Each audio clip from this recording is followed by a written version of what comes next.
Kerana nikmat yang dikatakan nikmat dunia itu, dia akan terputus dan hilang nikmat dia saat kita memiliki. Nikmat dunia ni, sifat dia, the moment kita dah achieve, dah dapat, maka dia akan hilang rasa rare dia tu. Rasa current dia tu akan hilang. Sama dalam nikah. Sebelum nikah ni, ya Allah, dia pulun sungguh. Tapi lepas dah menikah, dia tak karan dah macam dulu. Dalil dia malam ni. Baik, saya nak tanya tuan-tuan, siapa mohong masuk api Melaka ni? Jangan tipu. Bukan masuk neraka, api Melaka. Boleh dia dengar ada ustaz tu tadi doa kalau masuk neraka. Dah, api Melaka, doa api Melaka. Baik, saya nak tanya tuan-tuan, berapa ramai yang mai tadi yang memang atas motor ni maklum peluk rapat, dua-dua duk olahraga? Cuba angkat tangan. Sebab dulu sebelum kahwin kan, kalau mula-mula kahwin lah, sebelum kahwin kita tak buat benda-benda tak senonoh lagu tu. Baik, waktu mula-mula kahwin 6 bulan pertama, kita naik motor dengan dia, rapat dah peluk. Rapat, kira sik boleh buang, dua-dua olahraga. Orang tengok, ya Allah bagusnya laki bini ni. Rapat, peluk ni rapat, takut suami hilang. Lah kalau rapat sikit, suami dia kata, weh, anggatan kan peluk laki jeri kata-kata. Dia hilang rasa tu. Yang dulu nikmat gila ni. Dulu kalau makan suapan kepada pertama kepada siapa? Isteri. Lah makan jilat pinggan-pinggan, haram sesuap tak boleh kat bini dia. Bila mandi kali terakhir mandi dengan suami bini kita? Jangan duk jawab lah. Nampak budak-budak tengok ni nampak pelik. Jawab sendiri lah hati. Bila kali terakhir mandi bersama suami isteri ni? Tak ingat dah Ustaz. Walaupun kita rasa benda-benda tu kecil, tapi itulah hakikat nikmat dunia.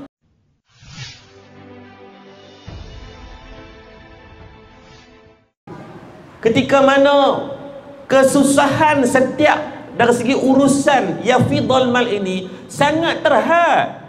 Ni telefon ni besar ni, ya Allah, kalau punggul orang arwah on the spot. Betul tak? Dulu Ericsson ni, Alcatel, atur hak besar tu, nak keluar nak cakap pula kena tarik area, boleh kek buah moktan tu. Betul tak? Zaman tu payah. Adik ni belum datang apa belum tahu Ustaz. Lagi sampai apa tunggu Ustaz. Baik, ketika tu kalau ada telefon ni kira hebat tak? Hebat, dia mahal. Saya ingat lagi, saya pernah cek harga sampai RM3,000 tahun 90-an. 3,000 ni macam 20,000 lah kan. Tapi kalau pakai tu, dan pakai pun bukan boleh buat apa, boleh cakap telefon dia. Mesej kalau yang atur tak boleh lagi. Dia keluar yang version hujung 90-an baru boleh type mesej. Tu pun dia kira kedekut tedong mesin. Setiap huruf tu kira kena pulun sungguh, tak boleh gelak ha tak boleh. Dia mana boleh balas okey nak mempui. RM1 tu mula-mula keluar. Adik-adik bayangkan, hantar satu balas mesej okey, kena cas RM1. Dia punya loading tu macam hantar ke London tu. Kawan tu sampai Lena bangun balik baru sampai.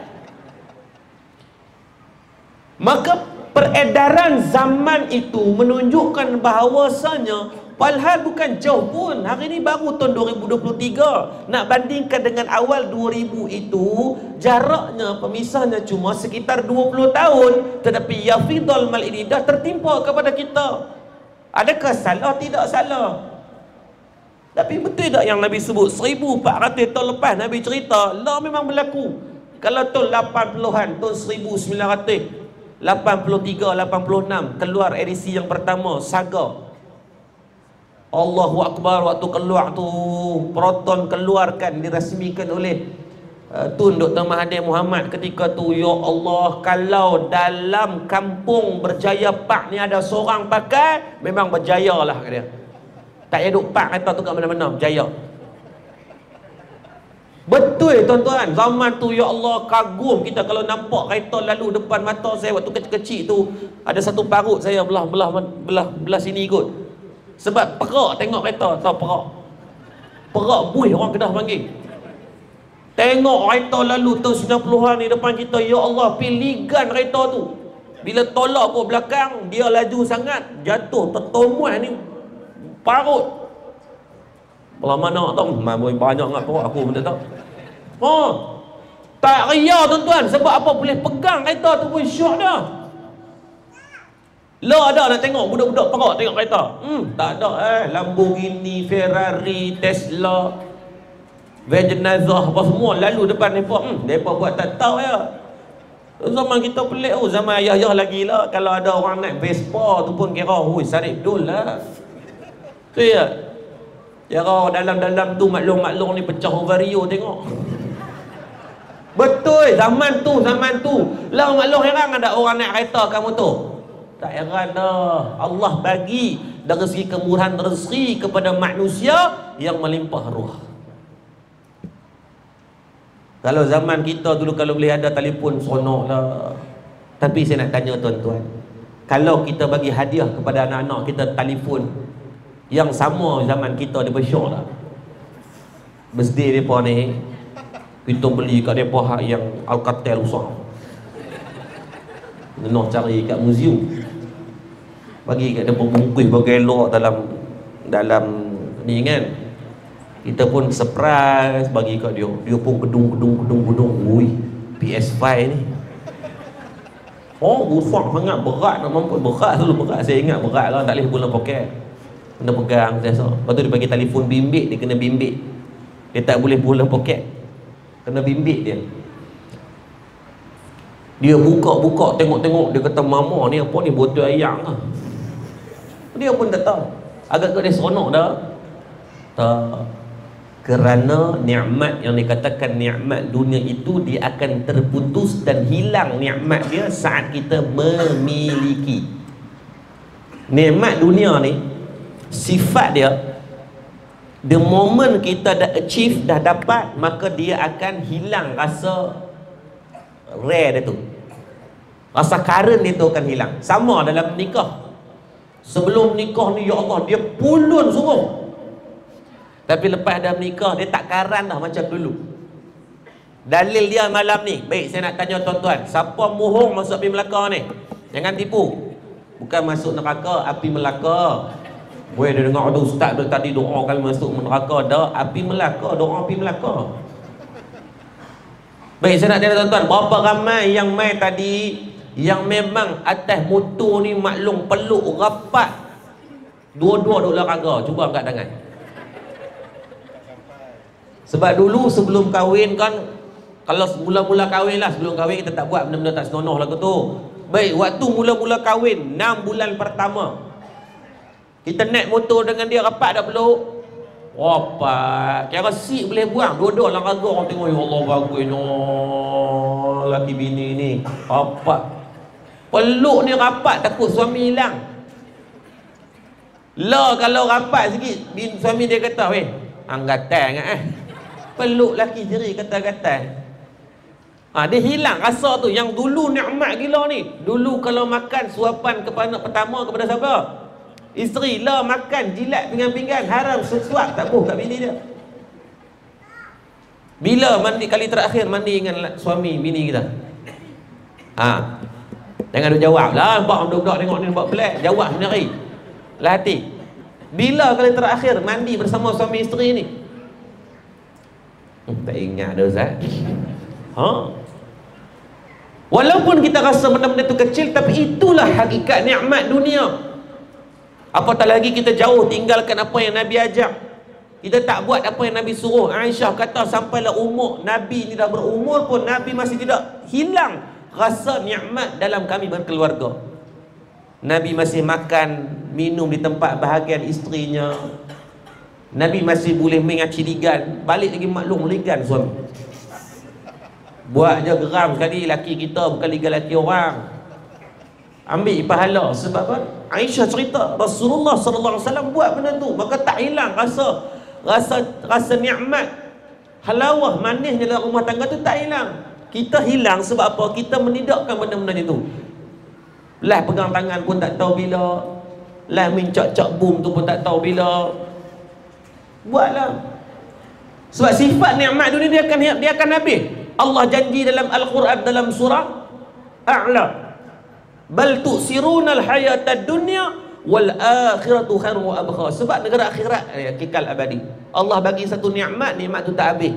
Tak habis lagi nikmat yang pertama, Allah tambah nikmat yang kedua. Tak habis nikmat pertama dan kedua, tambah nikmat ketiga. Adapun pada sifat dunia, barang nikmat yang kita miliki, pertama dapat seronok, lepas tu dia mula rasa hamba dan tak rasa apa dah. Kalau zaman dulu barang kemas, dulu jenis pattern dia besar-besar gedabak tu. Kalau baju kurung dulu tu dia punya design dia tu bunga halus-halus. Kan baju kurung. Sekarang dah tak ada dah. Dimodenkan kerana apa? Nikmat yang lama telah pun hilang. Kalau tu 80-an orang naik kereta, depa tak mau tutup tingkap sebab nak abang kata duduk dalam kereta tu. Jeloi kepala tu. Jumpa semua orang hon dengan lembu-lembu dia hon. Nak abang kata aku ada kereta. Tapi sekarang dah tak berlaku. Sebab apa? Allah memberikan limpahan harta benda yang melimpah ruah kepada kita. Dan bukanlah kesalahan mendapat limpahan harta benda. Yang salah adalah cara memiliki harta benda tersebut dengan jalan dan laluan yang salah. Banyak mana yang nak mendapatkan harta benda yang Allah limpah ruahkan ini dengan jalan-jalan yang Allah laknat. Kalau tengok dalam perniagaan hari ini, banyak mana penipuan yang berlaku. Penipuan atas talian saja. Orang Malaysia yang kena scam dari segi komersial. Masalah pada jenayah komersial ini, loophole-nya terlalu banyak. Contoh ibu-ibu yang famous sekarang ni akan guna gambar muka ustaz-ustaz, dia guna gambar orang-orang yang pempengaruh ini, maka dibuat dengan modul-modul money game yang cepat kaya, macam skim cepat kaya. Melabur 300, besok dapat 3,000. Selepas 3 bulan tempoh matang dapat 100,000 contohnya. Maka ada juga yang termakan. Tak larat buat report dah. Saya orang guna muka semua ni, buat report, mereka tukar page baru, mereka guna modus operandi yang lain, mereka guna video. Sekarang mereka buat pula guna artificial intelligence. Muka tuan-tuan tak payah cakap, dia akan cakap. Pergerakan mulut, mimik dia sama dengan mimik macam mana kita cakap. Malah suara pun dia boleh tiru. Jadi suara tuan-tuan tu AI dia akan detect, dia akan guna beberapa perkataan yang dia tengoklah ceramah ke ataupun perkataan cakap telefon. Bila dia telefon tuan-tuan, dia buat Assalamualaikum, nak tanya ni nama sekian-sekian. Dia banyaklah dia gunakan nak hantar barang. Jadi dia nak dapatkan voice detection saja. Untuk dia save, dia akan install untuk input dan output untuk AI ni ditiru. Walaupun 2-3 patah perkataan, dia akan tiru sama sebiji. Baik, yang tertipu ni pula, tuan-tuan boleh buat report je lah.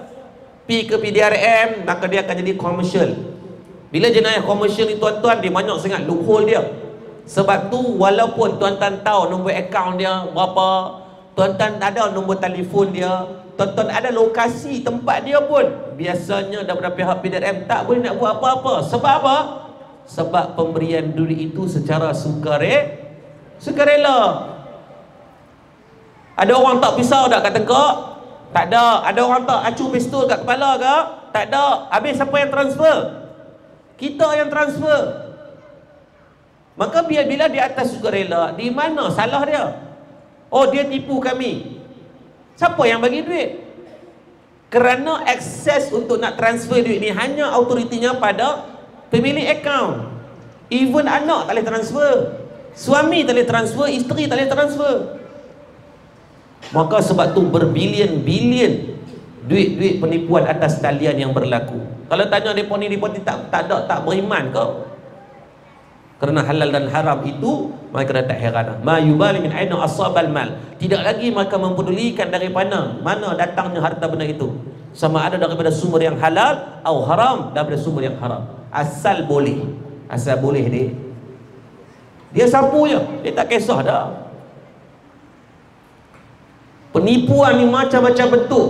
Daripada sebesar-besar penipuan daripada kalangan pemimpin, tak kira kerajaan pembangkang, tak kira siapa pun, parti mana pun, kalau adanya unsur penipuan, berimanlah dengan satu hadis yang Nabi sebut. Nabi kata la taqumus sa'ah, tidak akan, minta maaf, Nabi kata apa? Nabi kata la yadkhulul jannah, tidak akan masuk ke dalam syurga lahmun nabata min haram, darah daging yang terbentuk daripada sumber-sumber yang haram. Nabi mengharamkan daripada masuk ke dalam syurga kalau makan daripada sumber-sumber yang haram ini. Hati-hati.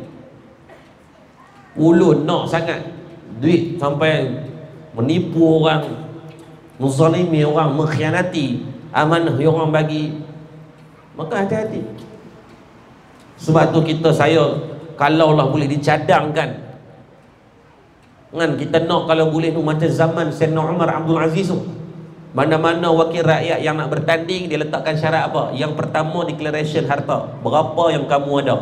Sebelum bertanding ada, tak kira lah parti mana ni, kita umum ni agar semua dapat manfaat. Kita nak kemakmuran ni. Tak larat dah bergaduh-bergaduh ni, pening dah.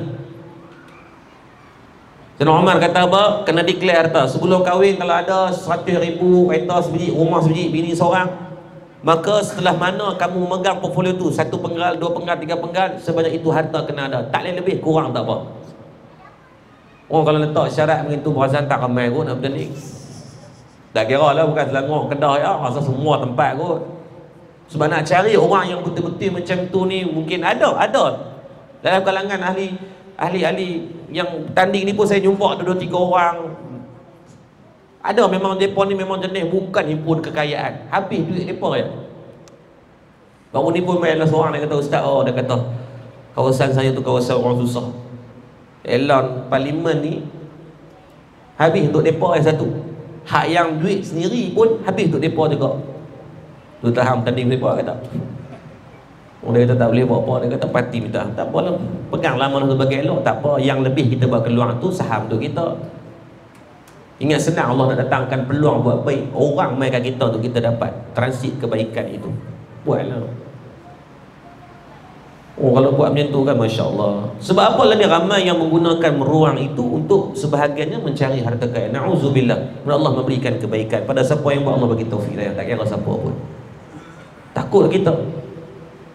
Daripada sebesar-besar sampai sekecil-kecil benda adanya unsur penipuan. Ni dia main waktu zaman-zaman ni fasa Palestin ni. Maka dia tipu juga kadang-kadang. Menggunakan dia kata ni kami buat jualan amal. Jual tudung ni dengan harga 300. Pembeliannya kita akan bagi sumbangannya kepada Palestin. Yang sumbang RM1, yang balas kat dia banyak mana? Okey lah ustaz, dia sumbang dekat RM1. Janganlah guna platform kata jualan itu membuatkan orang simpati untuk beli, maka adanya unsur kharam kerana tidak diberikan kejelasan berapa yang kamu bagi. Kerana kita akan beli itu di atas sentimental value. Maka dalam kaedah Islam ni dia abang kena jelas. Kalau abang kata 10%, abang 10%. Kalau kamu kata RM1, abang RM1 terus, senang, clear cut, crystal clear, agar pembeli ini tidak duduk dalam samar-samaran ataupun khara istilah helah ini. Yang helah tu kita takut. Saya puji siapa yang buat jualan amal, diberikan berkongsi profit untuk diberikan untuk apa-apa isu Palestin lah, rumah anak yatim, tafiz, silakan. Tapi bagi kejelasan tu. Jangan duduk di atas pagar, di atas orang. Tak mahu macam tu. Daripada sekecil-kecil perniagaan pun kadang-kadang menipu. Kalau pergi di pasar pagi, pasar malam, tuan-tuan pernah tengok ada orang berniaga, biasa berniaga ikan, berniaga sotong, apa semua ni.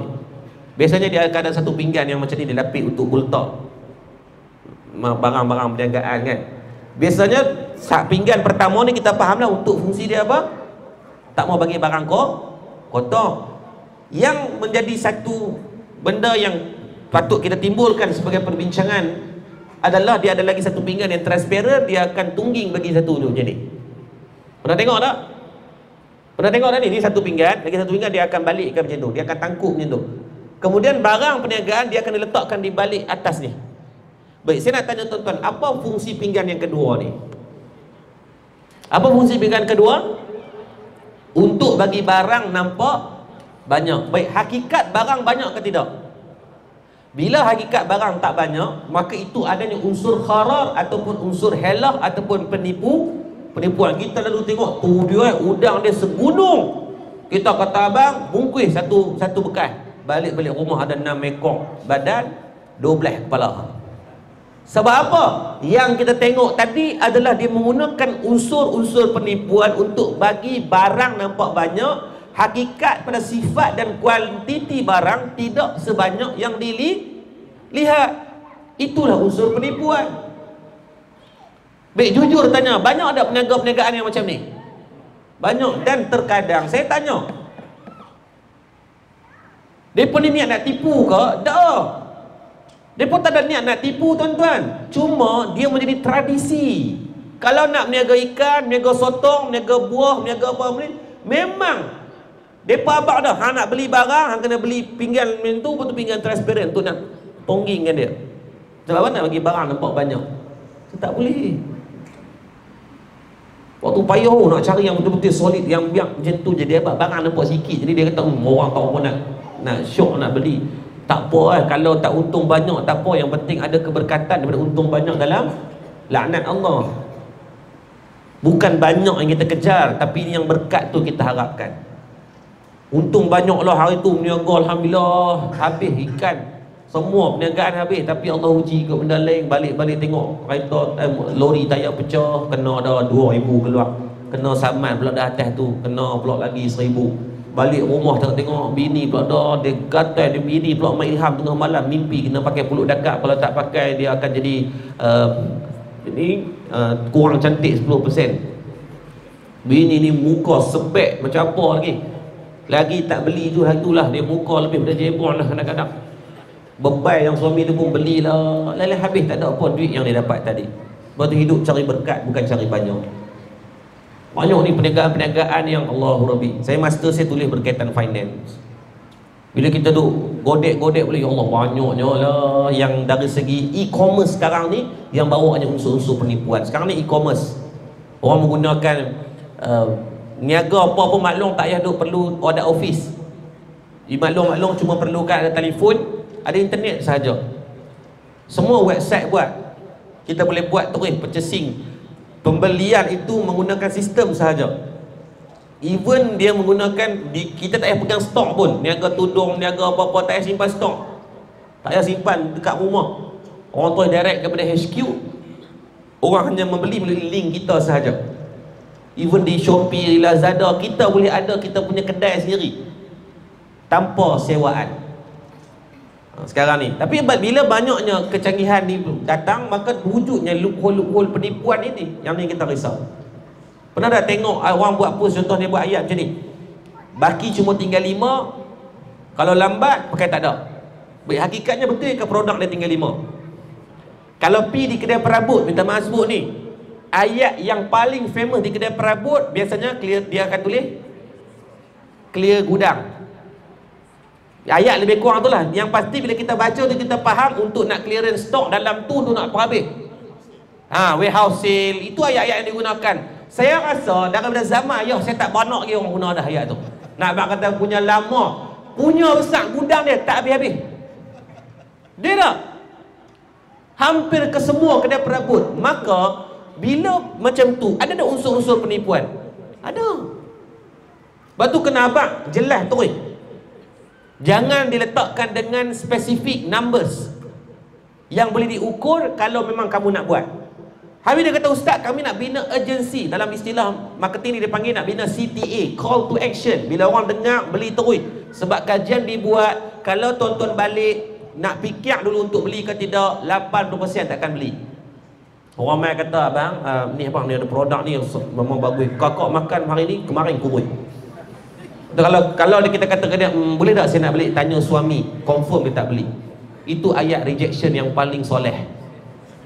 Orang mai kan, kita pergi pasar raya nak shopping, tiba-tiba ramai nak jual penapi hayak. Kita buat fikir, boleh tak saya balik tanya suami dulu. Anggaplah itu ayat rejection yang paling baik. Sama lah suami pun dia akan kata, saya kena balik bincang dengan Menteri Kewangan saya dulu. Binilah Menteri Kewangan dia. Kalau abang macam tu, kalau salesman tu dia tahu dah, confirm dia tak mau. Maka dia nak bina CTA, call to action. Dia kata ke orang paling betul daripada 400,000 yang masuk dalam pasar raya kita malam ni, kak lah yang dipilih orang yang ke 400,000 tu, maka kak ni hadiah untuk kak ni ada sekian-sekian, sofa ni kak duduk lena pada minggu depan, tahap empuk dia. Kat Malaysia ada satu ni lah kak, padahal tadi dia jual dekat 40 dah. Kita pula rasa eksklusif. Kalau tak beli ni rugi. Aku seorang yang dekat section 32 ni, aku seorang yang pakai. Kalau selfie gambar tu kira paling empuk lah. Dia kata, kak macam ni lah kak, tak apa kak, saya tahu kadang-kadang duit tak ada, kak deposit 100 dulu, agar kami boleh lock dalam sistem yang ni hanya untuk kak saja. Saya pun nak kemas balik dah. Padahal lepas dia jual kita ada lagi 40 orang dia jual. Itu unsur penipuan. Kita pun bayar 100. Jadi bila kita dah bayar, tak ada, pikir-pikir dah. Kita kena fikir macam mana nak clearkan sampai habis. Ini penipuan-penipuan moden yang dibuat untuk nak bina City Call Collection atau agensi. Hakikatnya itu salah dalam muamalah Islam. Ramai tak kita tengok orang buat paid review. Dia cari orang-orang yang memang ada pengaruh, maka diminta menjadi jurucakap untuk produk. Contohnya produk putih.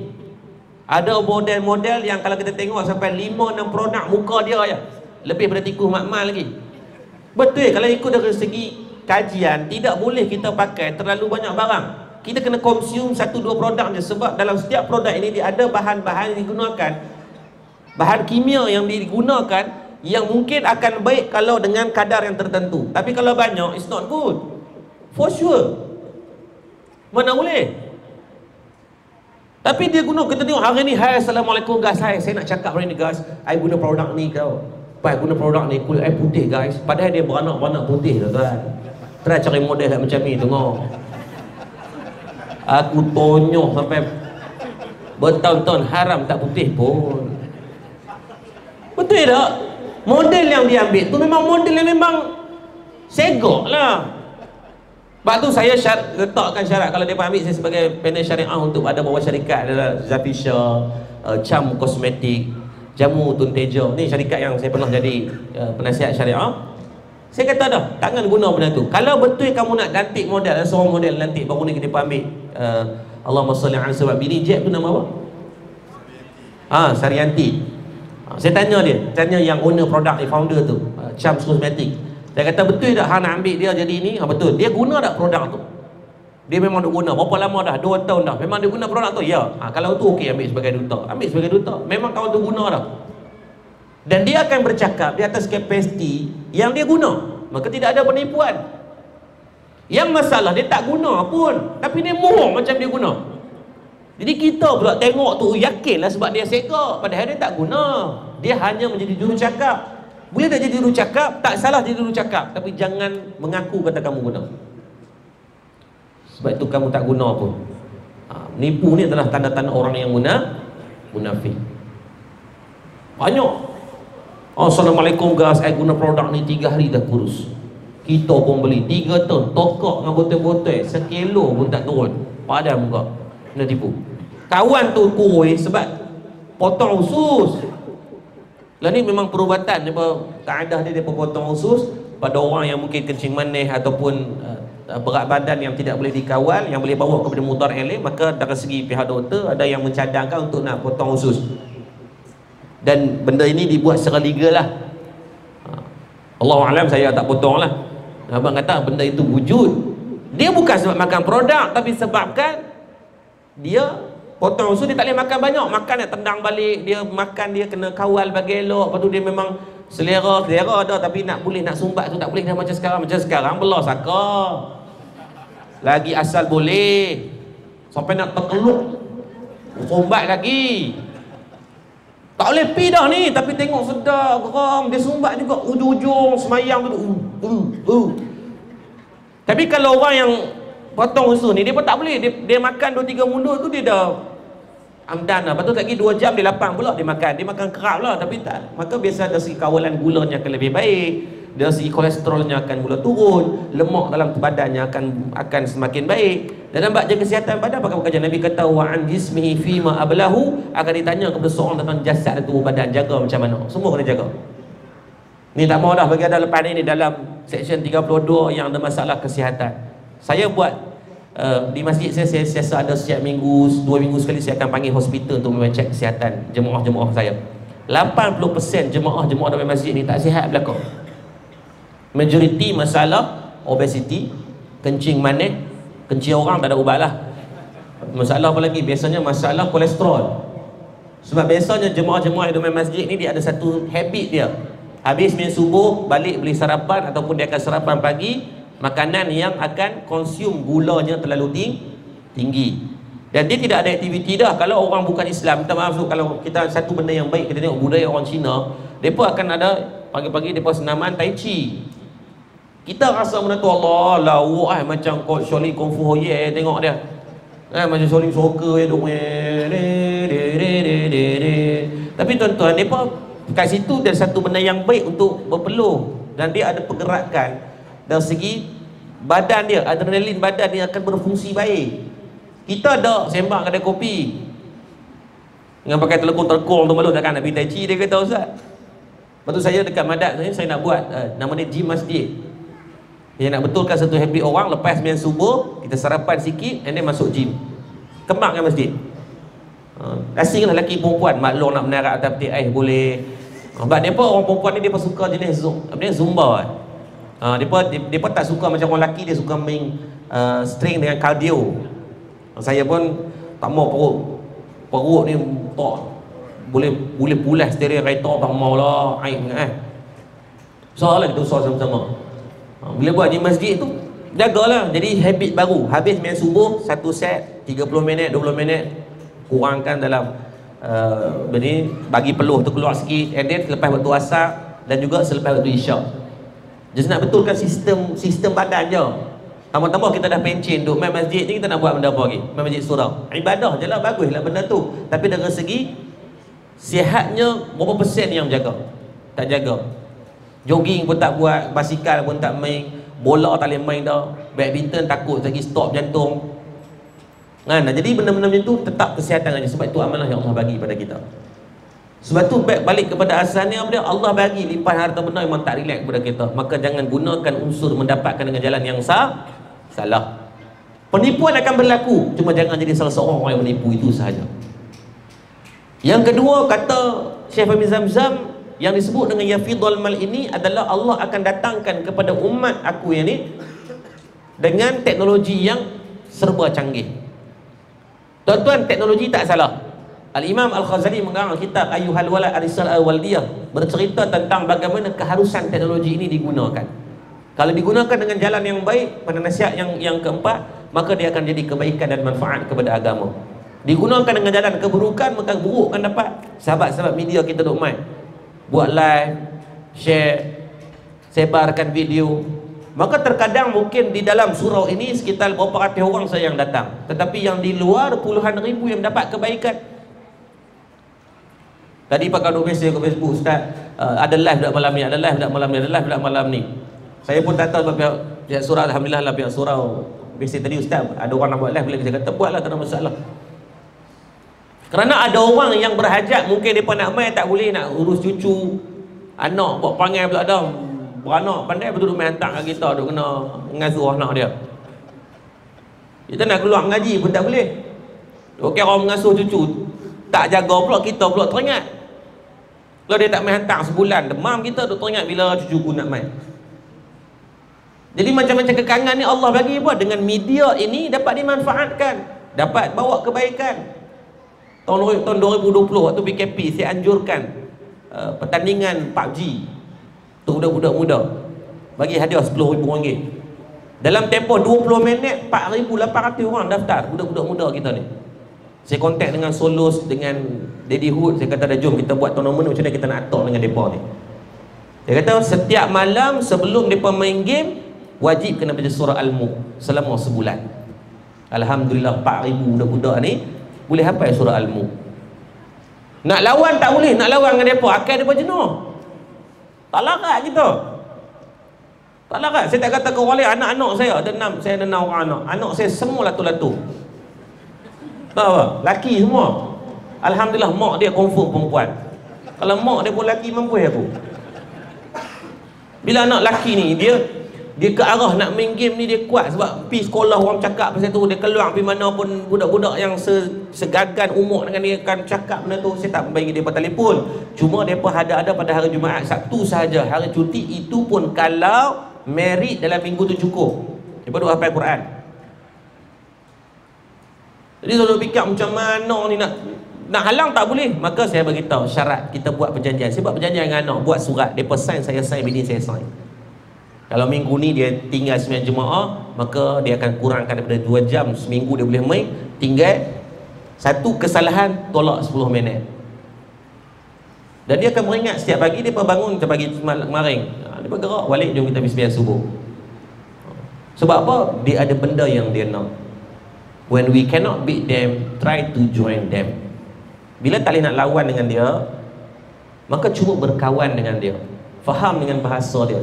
Jangan maklum pergi download Mobile Legend pula, lagi sakan pula dah lagi Laila lah apa semua tu.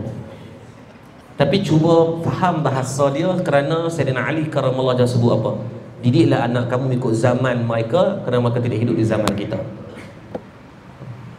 Cuba dah didik mereka dengan zaman. Lepas tu pendekatan kami di masjid, saya beli kuda kat 10 ekor, beli alatan memanah berpuluh-puluh set. Budak-budak yang datang subuh berjemaah di masjid saya bagi RM5 duit poket. Dan sekarang kalau tuan-tuan tengok dalam video-video saya duk share setiap pagi, tidak kurang daripada 150 orang budak sembahyang subuh berjemaah. Ni budak-budak seorang ni, mereka nak pergi sekolah, pakai baju sekolah siap, datang masjid sembahyang 6.30. Memang saya hari sekolah wirid akan pendek je. Maksudnya before 6.30 tu kita akan pastikan sesi sembahyang dah habis. Bacaan tak ingat, saya minta imam rotib di masjid saya tu, dia akan baca waktu hari sekolah, hari Jumaat satu baca panjang macam biasa, sejadah ada apa semua. Tapi hari sekolah sebab nak menghormati budak-budak yang main ni, sebab mereka nak kena masuk sekolah awal. Alhamdulillah setiap pagi tuan-tuan, kalau masjid ni saya separuh mereka sahaja. Tapi yang bestnya dulu kita buat kempen tu memang bagi duit. Sekarang pun masih bagi duit. Tuan-tuan tahu apa yang berlaku dalam sekarang, jadi habit untuk budak-budak ni, mereka memulangkan balik duit tu dengan sedekah. Saya tak suruh tuan-tuan, tapi last 2 week lah saya ada kat masjid. Bila bagi-bagi tu saya tengok budak ni dia pergi kat tabung belakang. Kenapa? Lepas tu imam rotib dia memang dia tahu, ustaz, alhamdulillah, dia kata lah ni tabung masjid penuh dengan duit mereka balik. Sebab budak-budak ni mereka bukan nak duit, mereka nak moment, mereka nak seronok, ada waktu yang main semayang jemaah, dia berjumpa kawan-kawan. Maka sebab tu bila mereka bagi balik duit tu, saya pun tak apalah, saya beli kuda, baru belilah 4 ekor. Bagi budak-budak yang masuk main kelab masjid ni, kita bagi mereka main kuda free, boleh memanah free, saya bawa mereka pergi berenang free. Jadi mereka ada win-win situation. Ni besok kita start program, kita buat festival food. Budak-budak ni ada akses yang lebih pada orang. Jadi mereka seronok menjadi keahlian di masjid dan surau. Saya rasa surau tuan-tuan boleh buatnya, dia suruh takut. Jabatan Agama tak pernah menghalang pun. Bawalah, buatlah program-program. Kata ustaz, duit masjid akan habis. Tak suruh, pening, tak ada masjid diisytiharkan bankrupt lagi. Nak simpan duit apa? Tak suruh simpan duit. Malam ni ada bendahari jawatankuasa bincang untuk buat apa program bagi kebaikan pada anak-anak kita. Kalau kita ada ruang di kawasan Seksyen 32 ni, ada tak ruang tanah yang boleh kita sewa atau berpajak dengan orang? Sewa, buat court futsal kat mereka. Kami buat court futsal, buat tempat paintball, semua segala bentuk benda buat. Yang syoknya budak-budak ni lah yang akan sumbang balik kepada, kalau dia tak boleh dengan duit, dia sumbang dengan tenaga. Setiap minggu kita masak untuk hampir lebih 10,000 orang makan secara percuma. Siapa yang tolong buat? Siapa yang tolong buat? Budak-budak muda ni. Setiap minggu 10,000 orang makan free. Hari Sabtu sekitar 6-7,000 orang. Hari-hari lain free masak. Duit tak tahu main mana, tenaga kerja dia berapa. Kita ada hang cangkul, urus jenazah pun. Dah 3,000 orang jenazah urus secara free, secara percuma. Nak harap ke riang kita tak apa nak gagah ni, tak larat. Di Sungai Petani tak pernah cuti mati. Kita buat surat dah, jangan mati besok, bagilah staff dia rehat sama. Mati juga dia. Letih. Saya tak mahu orang ni lawak-lawak agak nah. Tak pernah cuti lagi lah bab mati ni. Even raya pertama, raya kedua serupa tu je mati. Raya rehat dah sah, mati. Jadi anak-anak muda ni seronok, mereka urus, mereka enjoy the flow. Bila dia passion, kita bagi dia, didik dia bagi elok. Walaupun dia mungkin bukan ustaz, dia bukan orang yang macam tuan-tuan nampak bagus main masjid surau pakai jubah, pakai telekong. Mereka tak ada, pakai mereka biasa je. Tapi Masya Allah, mungkin dari segi sumbangan pada agama jauh lebih baik pada kita. Dan mereka memanfaatkan teknologi di tangan mereka. Mereka buat video sendiri, viral dan sebagainya. Jadi kebaikan pada orang ramai pula. Waktu van jenazah kita dulu pakai van jenazah hak cak ayam tu. Sekarang tukar naik pada Kia Carnival hak baru. Tukar tak ada seorang van jenazah komplit. Oh. Betul tuan-tuan, dulu kerja kena usik, saya tak muak ni tak lawak. Dulu waktu naik van lama tu, selalu kena usik. Benar sekali tu dia berkata tengah dia bawa jenazah bagi baring, Khalif tengok kau cermin dia duduk, dia lengah. Senyap dia tak buat apa lah, biarlah kat dia, mungkin tahu lah kan, taklah tengok ke apa, Allah Nabi dia kata ustaz 2 kali tengok dia nampak duduk lagu tu, Allah. Dia balut lah, dia tak buka, takut panas kau, dia tutup, dia tak buka. Dia nampak ketuk tingkap dia buat ni, bau macam numpah semua, teguk macam-macam. Saya kata tak apalah, waktu tu dah ada keperluan, sehari sampai 4 ke 8 orang jenazah, satu kenderaan tak cukup, tambah kirakan ibu lihat baru tahun 2021, 2022. Lepas daripada tukar kenderaan tu, dia tak usik dah tuan-tuan. Saya rasa dia selesa kot. Sebab tu di Shah Alam, tuan-tuan tengok kalau orang bukan Islam, mereka guna kenderaan, kalau tuan-tuan minta maaf sebut, ada satu jenama Nirvana kan, dia pakai kenderaan Velfire, Alfa. Kita tengok pun rasa kemas no. Ini tengok van jenazah kita, van tu pun jadi jenazah, macam bakal jenazah dah. Ngok-ngek tengok, ya Allah. Betul tak pada saya, kalau tuan-tuan orang Shah Alam jangan pergi nak buat cerai sangat. Ustaz Fidah Masjid Bushra, dia telefon ustaz nak beli van jenazah. Saya kata hang ambil Alfa. Dia kata ustaz jemaah kata macam-macam, hang buat tengok. Hak yang kata tu nak mampu tu, dia nak naik nanti. Lepas beli tuan-tuan, orang tengok mereka buat bagi elok apa semua, tak banyak pun, beli 40,000, renovate sikit apa semua, dalam 15,000, elok dah, guna sampai hari ni. Dia kata ustaz, sampai ada yang kata nak test drive sebelum mati, try baring-baring dulu, tengok selesa ke tidak, melawak ke. Maka jangan nak muda ni kesan dia. Sebab tu pengaruh media sosial ini kalau dimanfaatkan maka akan besar kebaikannya pada agama. Anak-anak muda jangan gunakan media sosial hanya semata-mata untuk kamu berhibur, gunakan dia untuk jalan agama. Banyak alternatif yang wujud. Tekan butang share, sebarkan pada orang, copy link hantar ke orang, buat video nu, viralkan apa yang ada di surau kita. Yang surau pun mainkan peranan, libatkan mereka, partisipatkan mereka dalam pergerakan surau masjid. Tanya mereka nak apa. Selagi mana benda tu tak bercanggah dengan syarak, kita cuba untuk connect the dot. Tuan-tuan dapat pegang mereka, tuan-tuan tengoklah, ya Allah, makmur masjid surau tuan-tuan nanti. Tapi tuan-tuan jauh dengan mereka, maka tuan-tuan akan jauhlah pengimarahan dari segi masjid kita. Mungkin setiap malam ada orang mai, tapi orang yang sama. Kita tak ada, akan ada pelapis-pelapis yang baru. Ya, tuan-tuan akan susah hati tahu ustaz, kalau budak-budak mai mereka bising. Itu fitrah kejadian, budak-budak dia akan bising. Kalau dia senyap, kita takut. Kita kali tengok di sini, InsyaAllah ada benda dia buat. Dia buat penyorok selipar tu imam. Kalau dia senyap, tuan-tuan susah tidak kalau anak tuan-tuan senyap. Balik rumah dia senyap pelik, mesti ada something wrong somewhere. Tapi kalau dia macam sekarang ni, situasi dia duduk main belakang, dia tengok dia duduk berlari, okey tak? Okey. Nabi tidak pernah menyisihkan mereka ketika mana Sayyidina Hasan dan Sayyidina Husin berlari dalam masjid. Nabi duduk atas mimbar tengah khutbah, Nabi turun meraihkan mereka, naikkan mereka di atas mimbar. Nabi teruskan pengajian khutbah macam biasa, menunjukkan mulianya kanak-kanak untuk berada dalam masjid.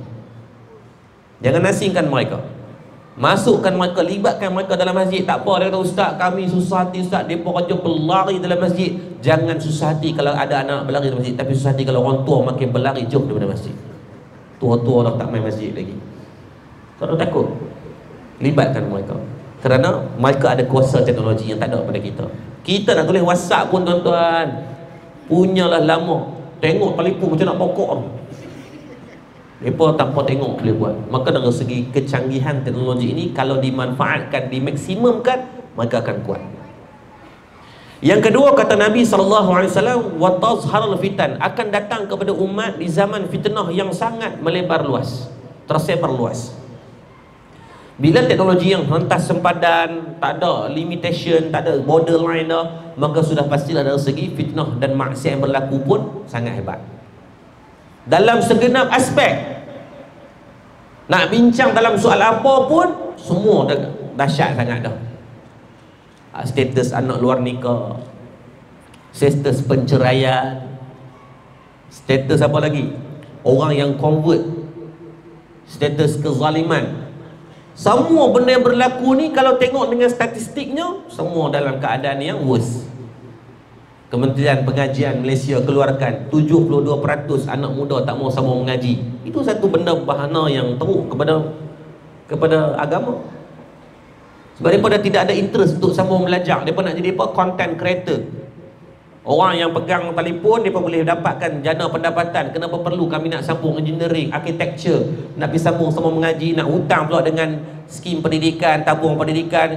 Tak ada nak kerja lagi, kami dah hutang 40-50 ribu. Kenapa nak buat macam tu? Sedangkan kami boleh je duduk depan TikTok tu menari gelek-gelek sikit kan, buat mulut itik, buat muka beruk dua kupang tu, dapat reward, dapat hadiah dan sebagainya. Kenapa kami nak perlu belajar? Ini pembunuhan mental budak-budak dengan cara yang moden. Betul, ada anak budak saya pesan ngaji. Kamu jadi siapa pun, follower banyak mana pun, mengaji jangan tinggal.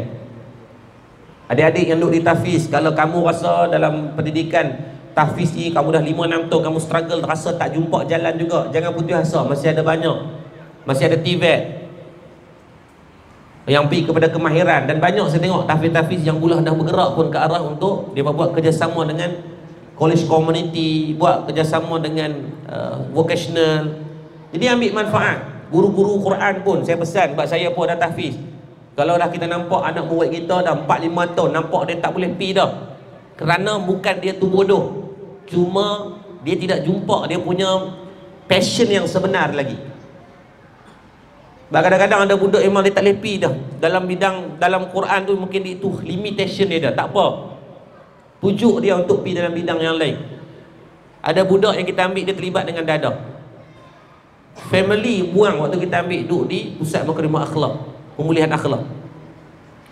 Tapi tuan-tuan waktu dia duduk dengan vocational tak boleh pergi, tapi bila dia mengapai Quran, dia dapat di antara dia, kita hantar dia pergi Yaman, dia dapat dalam exam mumtaz, dia pelajar terbaik Malaysia. Walau dulu ni orang nampak dia tak ada manfaat dah. Ada budak pelajar kita yang memang tak boleh dah mengaji Quran ni, nampak 3 tahun dia tak boleh pergi dah. Sebab target kita paling maksimum di tahfiz kita 2 tahun kena habiskan hafalan. Kalau tak ada, dia akan dikeluarkan. Tapi kita akan atur dia lah pergi ke mana. Kita akan keluarkan dia, bukan buang dia, kita akan atur dia pergi ke kemahiran 2 tahun. Jadi yang ni dia memang tak boleh pergi dah, maka dia pergi sekarang duduk di college untuk architecture. Quran nampak slow dia, tapi bila dia kena dengan benda yang dia suka, laju dia. Ni yang terbaru kita latih untuk budak sukan. Ada 4 orang pergi kebangsaan untuk tahun ni. Quran nampak macam slow, tapi bila bagi kat sukan dia, Masya Allah, hebat dia. Baru 9 bulan latih, dia dah masuk selection untuk kebangsaan. Orang dah train 5-6 tahun ni, dia boleh skip that process. Sebab apa? Kena dengan dia punya passion dia. Sebab tu jangan zalim. Anak-anak kita jangan layan dia sama disebabkan dia anak kita. Jangan anggap hak sulung pandai mengaji dia akan pandai. Tak, kadang-kadang nombor dua ni biasa dia payah sikit, dia uji kesabaran kita sebagai mak ayah. Kalau yang pertama ni biasa dia soleh, dia suka ikut sistem, dia takkan banyak melawan sangat, biasanya dia akan kuranglah kita sikit kepala tu. Sekali-sekali dia buat perangai. Tapi yang nombor 2 ni dia luar biasa sikit biasanya. Tapi yang luar biasa kajian dibuat, anak yang paling suka jaga mak ayah ketika kita dah tua, anak nombor 2. Ini kajian dibuat. Bukan anak lain tak. Tapi bila anak yang nakal, kita akan banyak sikit kepala pasal dia, dan kita akan banyak doa pada dia. Bawa dia bagi sikit kepala kita, Allah ponteng sekolah lah, exam dapat nombor lah lah. Kan waktu dia buat benda pelik-pelik sikit ni, mula terlibat dengan rokok lah apa semua, kita akan banyak peruntukan doa kita, fikir kita pada dia. Maka dalam Islam dia ajak apa? Man la yarham la yurham. Bila kita kasih kepada anak-anak dengan cara macam tu, Allah akan lenturkan hati mereka untuk memulangkan kasih kepada kita. Sebab tu jangan layan anak sama, walaupun mesti putus state yang sama, mak ayah yang sama, tapi percayalah cara pendidikan dan penerimaan mereka berbeza-beza. Saya anak saya sendiri pun 6 ni berbeza tu. Tak pertama macam ni, yang kedua macam ni, tapi dia ada persamaan. Yang pertama sama dengan nombor 3, yang 2 sama dengan 4, yang 5 dengan 6 sebab dia pun masih 2 tahun lebih, dan 7-8 bulan ni saya tak nampak lagi. Dan bila kita buat test, ada Stephen test, ada VAKD, tuan-tuan search tengok di UKM dia boleh buat Visual Audio Kinesthetic Digital. Bila test memang berbeza cara mereka belajar. Yang pertama umur 4 tahun dah hafal Quran. Sebab apa? Dia orang audio. 4 tahun dia hafal Quran, dia tak boleh baca tapi dia hafal. Kalau tuan tebuk dia juzuk amma, umur dia 4 tahun dia boleh baca semua. Kalau ikut opak dia boleh awal. Saya baca Quran awal, tapi tidak seawal anak saya. Umur 4 tahun tu dia boleh hafal lah. Tuan-tuan tepuk dia ingat. Saya tuan-tuan tengok tahun 2021 saya tepuk dia. Umur dia 5 tahun, 6 tahun waktu tu 2020. Saya tepuk dia. Tepuk sampai saya pula tak tahu nak tepuk mana. Sambil main game tu dia boleh hafal. Sebab apa? Orang audio. Berbeza dengan adik dia, nak menggunakan kaedah yang sama kita didik dia tak boleh. Maka dia ubah cara. Adik dia nampak slow sikit dalam mengaji, tapi tuan-tuan kalau dia ingat lagi kuat daripada abang dia. Itu pula. Lepas tu kena belajar mak ayah, kena menyentuni anak. Sebab zaman yang disebut dengan watazharar fitan ni, Allah bagi ujian kepada mak ayah adalah cara mendidik anak. Kita banyak menyalahkan mereka, mengatakan mereka tidak menunaikan hak yang sepatutnya kepada kita. Tapi kita terlupa hak yang perlu mereka pula pertikaikan kepada kita. Banyak hak yang mereka akan pertikaikan nanti kelak di hadapan Allah Azza wa Jal ni. Apa yang kita buat kepada mereka? Sayyidina Umar Al-Khattab sebut ketika mendatang seorang sahabat mengadu, "Wahai Sayyidina Umar, anak aku ni derhaka kepada aku." Sayyidina Umar ni seorang pemimpin yang baik, maka dia panggil anak yang dikatakan, didakwa kata derhaka. Ditanya kepada anak tu, "Adakah kamu berlaku derhaka kepada ayah kamu?" Kerana ia satu jenayah di zaman Nabi SAW. Maka yang anak dia kata, "Wahai Sayyidina Umar, wahai Amirul Mukmin, ketahuilah bahawasanya dia terbina menderhakai dan tidak menunaikan hak aku sebagai seorang anak." Apa yang dia buat? Yang pertama, dia mencari seorang ibu yang zalim kepada hak aku, seorang ibu yang tidak baik akhlaknya, maka menurunkan akhlak yang tak baik kepada aku. Yang kedua, dia tidak memberikan gelaran nama yang baik dipilih kepada aku. Lah riwayat sebut nama apa? Sebab tu bagi nama kepada anak itu benda yang mustahak kepada kita mak dengan ayah. Jangan seronok nak bagi nama panjang-panjang. Mikaela Putri Sarah Alguna Zimbabwe, apa nama punya panjang. Kalau tengok budak-budak sekarang punya nama, kita demam kita. Betul. Kalau tengok pendaftaran budak-budak zaman lah ni punya nama, tak cukup 10 harakat tak berhenti dia pun. Panjang. Bukan kata salah pada nama yang panjang. Yang salah ada segi makna nama itu tidak memberikan manfaat kepada doa kepada anak. Kalau nak buat nama panjang, tuan-tuan kena spesifikkan gelaran apa yang nak dipanggil kepada anak. Contoh puteri. Kalau puteri tak ada makna yang baik, maka jangan panggil puteri. Nama dia ada Sofia. Sofia ada makna yang baik, panggil Sofia. Jangan panggil Pi'ah. Anak nama Sofia, panggil Pi'ah.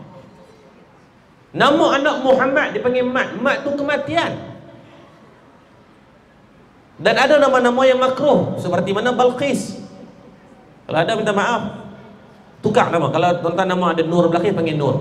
Balqis itu adalah nama, biasanya kalau dalam perubatan Islam, orang yang selalu kena gangguan orang nama Balqis, sebab itu adalah nama untuk permaisuri jin. Bukan kata salah lah kita yang dah dapat nama tu, kita tak boleh ubah apa-apa. Kalau nak buat pun kena pergi ke JPN, buat akuan sumpah, banyak proses dia. Cuma tukar gelaran saja.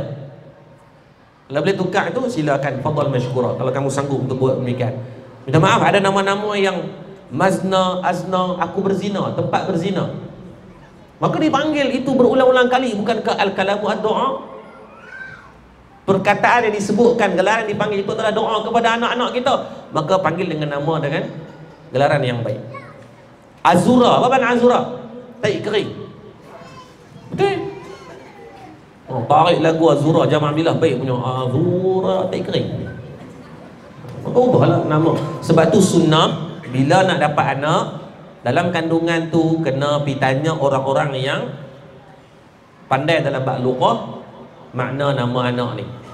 Jangan duk kira nak gabungnya. Suami nama Samad, bini nama Minah, maka nama anaknya Sanah. Sebab apa nak bagi campur? Kalau gabung itu dengan makna yang baik, silakan tafadhal mashkura, tapi kita takut makna yang datangkan pada keburukan. Waktu benda ni teknikal yang lughah ini, maka kena study sikit. Itu hak yang perlu kita tunaikan kepada anak. Di zaman fitnah ni, benda yang asas tu kita tunaikan dulu. Tuan-tuan, ibu-ibu, ayah-ayah, tanggungjawab kita balik nanti tengah anak-anak baca surah Fatihah, betul ke tidak? Kerana 17 kali sehari termasuk dalam rukun qauli. Rukun qauli ni apa? Kewajipan rukun solat mereka adalah bacaan suratul Fatihah. Bawa balik lagi tengah, panggil seorang-seorang alung main baca Ustaz. Kalau kita pun baca tak betul, main jumpa tu imam kita, pihak masjid, pihak surau, biasanya ada ustaz-ustaz yang ada bacaan yang baik, buat. Surau ni ada Jumaat tak? Ada Jumaat. Setiap lepas main Jumaat, lepas ni pihak surau ajak 2-3 orang yang ada kemahiran bacaan yang baik ni, ajak ni tapi dekat kita, minta tolong mereka. Jemaah surau bagi duit poket ke ada nak tahfiz sikit. Panggil mereka main setiap sekali sembahyang Jumaat, ambil masa setengah jam ke 1 jam. Buka kaunter klinik Al-Fatihah. Sambil orang dah habis sembahyang tu, kita mungkin sebelum K2 tu habis sembahyang, sebelum masuk kerja tu 2 minit dia singgah Ustaz, baca untuk tasmi' bacaan, betulkan kalau ada kesalahan. Saya pernah buat klinik Al-Fatihah di IPTA, 70% bacaan tak betul. Bila sembahyang rosak tak solat? Solat rosak. Surau buatlah. Panggil guru-guru tahfiz 2-3 orang, banyak kat mereka mungkin per jam tak apa, at least mereka pun dapat pendapatan dengan keadaan yang penuh dengan tekanan ni. Kita boleh keluar aliran duit tu akan sampai manfaatnya pada anak karya kita. Sembahyang Jumaat tu sebab kita tahu orang akan ramai. Umum je sikit, Assalamualaikum tuan-tuan, sehari habis sembahyang Jumaat ada kaunter di belah belakang tu, ada 5 kaunter. Saya nak tuan-tuan anak karya ni tolonglah kita pakat-pakat berbetul bacaan Fatihah. Bukan nak tunjuk kita pandai, tapi sama-sama pakat berbetul kalau ada salah. Tak usah duk malu lah. Yang kita lebih malu dan umur 30-40 tahun bacaan surah Fatihah masih ke laut. Lagu bukan main hafal, lagu tak tuntuang dia hafal, bunga batin dia ingat, lagu Blackpink, aiskrim pun dia ingat. Tiba-tiba bacaan Fatihah kita salah. Disebut dalam kitab Ihya Ulumuddin, Imam Al-Ghazali kata dihukum berdosa kepada seorang yang dah balik dan berakal masih lagi tak selesai ilmu fardu ain. Maka suratul Fatihah bukan lagi fardu ain, adalah kewajipan dalam solat kita. Maka tolong betulkan. Dan yang ketiga kata baginda Nabi SAW yang akan tertimpa kepada umat, wa yaksurul harju. Ma makna harju? Sahabat tanya Rasulullah, mal harju? Apakah makna harju? Nabi kata al-khatlul salasat. Sebelum berlakunya kiamat ini akan berlakunya peperangan demi peperangan demi peperangan. Tuan-tuan muslim-muslimat rahmati Allah, dengan geopolitik yang sedang berlaku di dunia, banyak tak peperangan berlaku? Banyak. Belum selesai pun India Pakistan, belum selesai pun Ukraine Rusia, maka ditambah pula dengan Palestin Israel. Dan kalau tuan-tuan belajar dalam international history punya sejarah, saya dah background sikit, 4 tahun saya dalam askar. Last saya pakai lieutenant dalam tentera darat.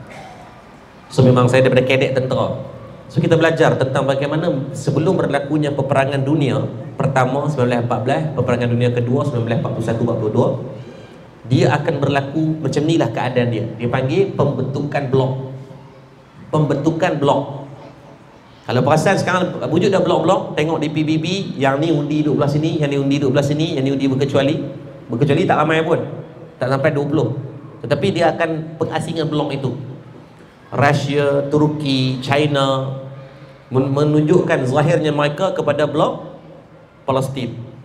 Adapun Jerman dan beberapa negara-negara yang Amerika Syarikat for sure, mereka menunjukkan solidariti mereka kepada Israel. Cuma dalam banyak-banyak tu saya duka cita sikit Arab Saudi itu je lah. Dia macam ayam tu pula, minta maaf sebutlah. Kecewa kita kalau mereka memiliki capacity one of the strongest army in the world. Dalam 10 tentera yang terkuat di dunia, Arab Saudi tersenarai di antara salah satunya. Tapi sebabkan sumum bukmun umyun fahum la yarji'un, Allah pekakkan telinga mereka, Allah butakan mata mereka, membisukan mulut itu, membuatkan tuan-tuan Palestin yang dah 106 tahun dizalimi itu tidak ada pembelaan. Kerana apa? Kebanyakan Arab-Arab di keliling itu tidak memainkan peranan. Bayangkan negara yang sekecil itu, kewujudan negara haram Israel ini di tengah-tengah negara-negara orang Arab. Di bawahnya Mesir, di tepinya Lebanon dengan Jordan, di atasnya Turki. Di kelilingnya itu adalah kalau pakat kutih seorang sikit pun arwah yarhamu. Daripada tahun 1917 mereka mula datang ke bumi Palestin mengikut sejarah peristiwa Nakbah dan sebagainya. Sekarang dah 106 tahun. Apa yang kita buat? Tak buat apa. Sayanglah. Kalau Allah dihantar satu negara hantar 1000 ya tentera untuk duduk sebagai pengaman, daripada tahun dulu tak berlaku sama-sama sekali. Tapi dah Maka pembentukan blok itu adalah salah satu gimmick awal sebelum berlakunya. Kalau tanya saya, adalah peperangan dunia ketiga itu is coming soon. Pembentukan blok dah berlaku, cuma siapa nak mula dulu? Dia mesti ada peristiwa yang besar. Dia mesti ada peristiwa besar. Peperangan dunia kedua, pembunuhan. Dalam buku sejarah kita ada seorang pembunuhan tu, maka trigger kepada Austria dengan Hungary punya peperangan. Dia mesti ada trigger point dia. Dan trigger point juga memerlukan satu benda yang besar berlaku untuk menghentikan. Begitu juga ketika mana bom Yokohama, Hiroshima berlaku, maka Jepun meninggalkan negara-negara jahanam dan serahkan balik kepada British. Tapi benda itu akan memberikan impak yang besar lah. Kalau menggunakan bom nuklear, confirm akan negara-negara veto akan bangun, menyuarakan. Dan peperangan yang disebut ini, Nabi dah sebut 1400 tahun lepas. Maka tuan-tuan nak menghentikan dia, tidak ada kuasa kita. Apatah lagi kita negara-negara, kita ni negara yang melibatkan, kalau hantar tentera pun dia bukan sebagai untuk berperang, dia hanya sebagai pengaman. Kalau kita tengok Malbat, saya pergi di Malbat, di camp Malbat saya pergi bulan 2 hari tu, di Lubnan, di Syria saya pergi bulan 2 baru ni. Pergi ada tiket bekas tentera lah, dan untuk misi pengaman. Tapi tak ada tentera, tak ada senjata. Pergi tu saya tak ada senjata. Saya memang suka menembak ni, tapi pergi tu tak boleh ada senjata. Pernah bayang, takut. Kita duduk di sempadan Syria, duduk di kawasan pelarian Syria, pelarian Israel, Palestin, jumpa dengan orang mereka. Tapi orang bersenjata ni penuh ada. Tawakal kan nak buat, tapi doa lah. Kalau jadi pun dalam keadaan mati tu, saya lebih suka mati dalam keadaan tu daripada mati dalam keadaan yang lain lah. Masih panjang umur. Bila kita pergi, kita tengok, ya Allahu Rabbi, betapa worstnya keadaan yang disebutkan 1400 tahun lepas sedang berlaku sekarang. Dan angka-angka kematian yang berlaku ni mencecah belasan ribu dalam tempoh peristiwa bermula pada 7 Oktober hari itu. Adakah akan berhenti dalam masa terdekat? Tanya saya, tidak. Takkan berhenti dalam keadaan. Dan tidak ada istilah two state solution. Dia bawa two state solution. Israel ambil negara mereka, Palestin negara mereka. Persoalannya, Israel wujud tak negara di situ? Jawapannya tidak. Jadi kenapa takkan nak penyelesaian itu memberikan kedamaian? Jawapannya takkan berlaku. Rumah tu gerai memang nama sahabat kita. Saya pergi tumpang, saya main ceramah, saya main tumpang rumah dia, Ustaz, minta nak duduk satu bilik. Tiba-tiba sekarang saya kata dia, jom kita buat pergi gerai, pergi kat jabat tanah, kita buat borang 14A, hang ambil separuh, aku ambil separuh. Ada ke tidak? Mana boleh. Mutlak milik dia. Cuma digunakan kuasa-kuasa besar seperti mana Amerika Syarikat dan sebagainya untuk menghalalkan perbuatan dia. Itu saja. Sejarah menunjukkan dah. Maka datang sebagai pelarian. Ketika mana Nazi membunuh secara besar-besaran di bawah Adolf Hitler, selepas dia perang dunia pertama tu, dia berpuluh duk bunuh ni, berjuta-juta orang Yahudi dibunuh. Maka British menjadi hero menyelamatkan mereka. Tidak ada negara yang nak terima kecuali Palestin. Islam ni diajak kita dengan damai. Tak apalah mereka ni. Padahal dalam sejarah Islam, tuan-tuan baca dalam perang Uhud, bagaimana pengkhianatan daripada Bani Nadir, Khatfan, daripada puak-puak Yahudi berpakat dengan Nabi, kami akan bersama dalam perang Uhud, dalam perang Khandaq, minta maaf. Tapi mereka berlaku khianat. Perbuatan khianat Yahudi ni bukan baru. Allah sebut dalam Al-Quran ni bergenerasi dah sampai sekarang. Sampai sekarang. Tapi tetap Islam ajak kita apa? Don't judge. Walaupun generasi yang sebelum ni tipu, sekarang ni tak tolong mereka. Bila tolong jadi lebih kutu lah.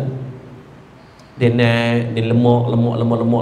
Dia ambil daripada Palestin itu, bumi yang berdaulat. Sekarang tuan-tuan, hampir 80% penguasaan kawasan dalam bumi Palestin itu hilang pemilikan tanahnya. Maka yang ni yang mereka cuba bangkit untuk lawan. Dalam maqasid syariah itu adalah jihad mereka. Dan persoalan dia, apa pula jihad kita?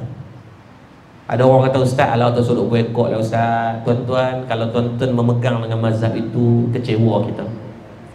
Kerana di zaman Nabi Ibrahim AS, seekor burung yang tidak berakal pun menggunakan paruhnya untuk cuba memadamkan api yang takkan padam, kerana api Namrud itu terlalu besar. Tetapi dia bukan nak dipadamkan, tapi dia nak duduk dalam sebahagian perjuangan itu. Hari ini kita pakai baju warna hijau, mengambil sedikit kepedulian. Pada setiap hari Rabu kita akan pakai baju warna hijau sebagai solidariti, sokongan kita kepada orang Palestin. Ingat senang lah, pukul 3 pagi tadi saya setrika baju sendiri nak gerak bini kesian kat dia, jaga anak apa semua, bangun setrika baju tenyih ni. Dulu nak pakai baju hijau juga. Walaupun sedikit usaha tu kita buat lah. Tuan-tuan tahu tak, saham McDonald turun, saham Starbucks turun, saham Cadbury turun, Nestle turun. Siapa kata boycott tidak memberikan kesan? Kalau tuan-tuan terlibat dalam stock market, tuan-tuan cuba tengok, tuan-tuan buka dekat chart, tuan-tuan tengok, tuan-tuan tulis dia keyword dia related to Israel. Mana-mana saham bukan kata di bursa sahaja, di global, di Nasdaq sekalipun, tuan-tuan cuba cek, memang memberikan impact yang besar dengan boycott ni. Tapi jangan lepas 2 bulan boycott sampai beli sebulan blok stok. Lupa dengan kita tu masalah. Tak apalah, usaha tu setakat mana kita boleh buat, go for that. Tak makan Milo tak mati lah kan? Kalau tak makan McDonald, tak makan yang Starbucks tu, tak ada lagi yang keluar seorang maklum di section 32 ditemui arwah disebabkan tak makan yang Starbucks. Tak ada lagi. Tutup merapu. Banyak lagi produk-produk kita, Naskin Coffee, yang memang Bumi Putra punya buat, orang Islam kita yang confirm berkeluaran zakat. So please don't underestimate dengan usaha yang kecil. Version 1 is better than version 9. Kita usaha yang satu tu, walaupun dengan sekecil-kecil usaha, is better than you tak buat apa-apa. Tuan-tuan tengok, kalau tuan-tuan balik dibaca sejarah tentang The Mountain Man. Mountain Man ni kisah tentang apa? Seorang di India, nama dia Mandi ni dibuat apa tuan-tuan? Dia ni pada tahun 1959, isteri dia pernah sakit yang tenat. Maka Mandi ni dia usung bini dia di belakang dan dia nak bawa ke hospital. Ni kisah benar, dimasukkan dalam buku sejarah. Maka ketika dia nak bawa tu, disebabkan perjalanan mencecah 80 km daripada rumah nak pergi ke hospital, dan jaluan tu berbukit, membuatkan dia tidak sempat sampai, dan bini dia meninggal dalam perjalanan nak sampai hospital. Bini dah mati dah. Maka dia dalam keadaan mula-mulanya murung kerana kehilangan seorang isteri pada umur dia yang agak muda. Maka apa yang dia dibuat adalah, bermula pada tahun 1960, dia mula untuk membelah bukit yang dia lalu tadi, yang keluasan nak belah tu adalah 91 meter dari segi ukuran liliknya, yang memakan jauh panjang tu berkilometer. Orang kata ketika mana permulaan perbuatan Mandi pada umur dia, pada tahun 1960 ini adalah perbuatan yang kerja gila. Mereka kata dia meroyan sebab bini mati. Menggunakan tukul, menggunakan pahat sahaja, hari-hari duk kang tu. Selama tempoh 20 tahun, pada tahun 1982, selama 22 tahun usaha Mandi ini berbawa pada berhasilnya dia korek lah, dia belah bukit tu. Macam kat Ipoh tu, dia korek lubang kan, dia buat macam tu sorang-sorang dia. Tak pakai excavator, tak pakai backhoe. Pakai backhoe senang, tu mungkin 2-3 bulan. 22 tahun bersamaan 264 bulan, 90,000 hari lebih. Convert tu jam bersamaan 2.3 juta jam, 2,313,000 jam. Lepas tu berkali tengok, 22 kali dengan 12 bulan, 264 kali dengan berapa, 365 hari, tu akan dapat lebih kurang 96,000 hari. 96,000 hari kali dengan 24 jam, dia akan dapat 2,313,000 jam. Cuba tengok, kalau salah tolong betulkan tuan-tuan. 2,313,000 jam ini tidak akan dapat kalau tidak ada jam yang pertama. Dan bumi Palestin tak akan dapat dibebaskan tanpa ada kesatuan umat bersama. Pegangnya tu. Kiamat pasti berlaku, tidak akan dilewat dan tidak akan diawal. Yang kita takut, kita tak sebahagian menjadi golongan yang membantu agama Allah ketika mana sebelum berlakunya kiamat. Yang ni paling kita risau. Anak muda ada peranannya, Yang pertengahan ada peranannya, yang dah berumur, Allah izinkan dah umur panjang lebih sikit, kamu dah ada pengalaman yang lebih luas, kamu dah ada rasa dunia ni, dah rasa macam-macam dah, maka sekarang it's time to return back untuk membantu bangunkan ummah. Stoplah berbalah benda-benda yang kecil-kecil, ngaduk balas bergaduh bab mazhab, doa qunut boleh baca ke tidak, munazilah boleh buat jemaah ke tidak, bergaduh soal bilangan rakaat tarawih, bergaduh soal baca isi bulan Jumaat. Tuan-tuan sampai bila nak bergaduh benda macam ni? You nak buat silakan, tidak ada halangan dalam agama pun. Nak baca isi bulan Jumaat, baca. Ada orang kata, ustaz kami tak benar, benda tu kira bid'ah. Maka kalau baca isi bulan Jumaat kira bid'ah, tuan-tuan tukar baca Quran bulan Jumaat, cuma pilih surah Yasin, selesai masalah. Tidak? Kan baca Yasin dia berkata bid'ah. Okey, tak apalah, macam inilah. Kita tukar baca Quran malam Jumaat, cuma ketika majlis baca pilih surah Yasin, kerana Yasin sebagai ayat Quran. Dah tak bid'ah. Dah ada betul-betul, tak apalah. Lah ni sebab tak mau bergaduh. Kata kalau nak bergaduh tak habis ni. Sebab sudut pandang yang berbeza, sudut mazhab yang berbeza, sudut cara pembesaran yang berbeza ini membuatkan cara tuan-tuan menghukum satu benda pun akan berbeza. Saya pandang lain, tuan-tuan pandang lain. Tuan-tuan pandang botol ni nampak apa? Kita nampak daripada sudut pandang saya dan tuan-tuan, kita akan nampak yang pertama sifat dia panjang, nampak stiker warna hijau, nampak tudung botol warna hijau, dan nampak transparent. Setuju tak? Ada yang nak berkhilaf tak? Ada yang nampak lain tak? Kalau nampak lain tu 2 kali Jumaat kot. Tak? Kita setuju tak? Ini namanya ijma'. Ijma' ni kita sepakat semua mengatakan sifat botol ini panjang. Nampak stiker warna hijau ni, spritzer, kita nampak botolnya nampak kecil di atas dan nampak warnanya transparent. Dalam keadaan kita dah bersetuju sepakat semua, tiba-tiba datang seorang hamba Allah, dia kata, mana ada, saya tak nampak panjang pun. Stiker nampak, stiker pun tak ada. Jadi tak kena ketum Cokoroy ni. Lepas tu hang nampak apa? Saya nampak bulat kecil je. Ayak nampak tak? Ayak pun tak ada. Bersalahan terus dengan kita ni. Baik, saya nak tanya tuan-tuan, tuan-tuan akan mempertahankan tak hujah tuan-tuan tadi yang pertama? Sifat dia panjang, stiker warna hijau, nampak botol warna tudung penutup botol nampak warna hijau, dan nampak sifat air itu transparent. Betul tak? Tuan-tuan akan pertahankan tak? Sebab tuan-tuan nampak tak ni? Ainul yaqin ni jelas nampak ni. Dia pertahankan dia juga. Tak, dia kata hampa salah. Hampa salah. Mana ni kata-kata okey, you datang ke hujah. Kami datang dah hujah kami ni. Dia kata benda yang sama, mai botol tu. Baik, saya nak tanya tuan, sekarang dia tunjuk macam ni. Tengok gelak. Okey, apa yang tuan-tuan nampak sekarang? Nampak tak yang option tadi? Yang pertama tadi. Sifat banyak nampak tak daripada sudut ni? Tak. Stiker? Tak. Ayat? Tak. Yang tuan-tuan nampak sama tak dengan view dia? Hanya dengan menukar posisi satu-satu objek pun dah mendapatkan, tuan-tuan tengok dah ni atas pagang belakang ni. Pendirian tak tetap langsung haram. Tadi kata nak berjuang dengan saya. Lah dah tak lah semua. Betul tak? Objek yang sama tak? Sama, cuma dengan sudut pandang yang berbeza. Cara kita dibesarkan, cara pendidikan kita membuatkan, maka judgement kita pada satu benda itu akan datang dengan outcome yang berbeza. Maka berkhilaf bukan berarti bergaduh. Yang duk berlaku lah ni, benda yang khilaf kita bawa kepada pergaduhan. Bila tegur, dia marah. Oh, dia kata tak, hang tegur aku seorang dah betul, hang seorang salah. Tak, kita tegur sebab tak mau berlarutan. Kita tak mau benda tu jadi berpanjangan. Cukuplah. Hang nak buat. Hang tak mau buat, tak apa. Selagi tidak ada dalil yang menghalang, maka tidak ada dalil yang khata'i yang jelas, biarlah, tak apalah mereka nak buat.